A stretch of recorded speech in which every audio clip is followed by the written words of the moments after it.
all through her life? What about the friend who drove her to that abortion clinic? What about the friend who helped her pay for the killing of her child? That friend is implicated too.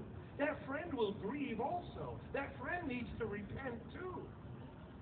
There's a lot of damage out there that we haven't even begun to articulate. And what about the abortionists themselves? The damage that is done to them is incalculable. They are not the enemy. Those that are doing abortions right now, pulling those babies out piece by piece with their own hands, my friends, they are not the enemy. They are captive to the enemy.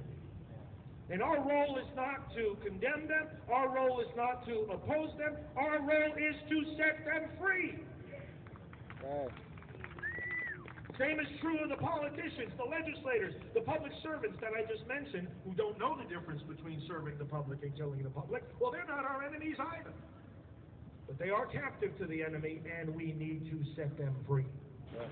The truth is coming out not only about all of this, the damage that abortion does, but you know the truth that's also coming out about how utterly extreme the abortion policy is in this nation. I'm going to play, we're doing Facebook Live right now, but in a few moments we're going to conclude that broadcast, and I'm going to take my phone and I'm going to play for you a clip, one of about 30 phone calls that we at Priests for Life recently commissioned, and we did this project in partnership with our friends at a group called Abortion Free New Mexico.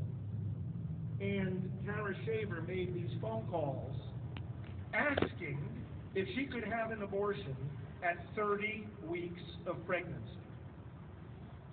Now, many of those who call themselves pro-choice, they'll try to say, oh, well, abortions, if they happen that late in pregnancy, it's only because there's some terrible anomaly with the baby. The baby is all deformed. The baby's going to die anyway. Oh, the mother's life is at stake. Oh, she has some complication of pregnancy. Oh, we have to have compassion on her. That's why these late abortions occur.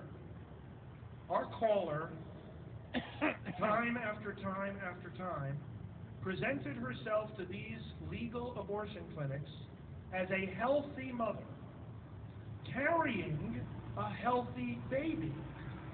And she was able to secure abortion appointments at 22 weeks of pregnancy, 25 weeks, 28 weeks, 30 weeks, and 32 weeks. Now you ask your pro-choice friends, do you agree with that? I mean, most people who identify themselves as pro-choice, they're thinking, well, in difficult circumstances, it should be allowed early in the pregnancy. If she's going to choose, let her choose early. But after 12 weeks, I'm not in favor of that. Well, brothers and sisters, what I'm saying to you is this. In a few days, the United States Senate will have the opportunity to pass a bill that the House of Representatives has already passed and that the President has already promised to sign.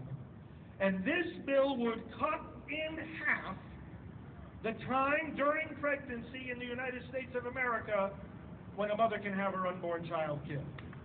It would protect babies from 20 weeks of development forward. Now let's make something clear.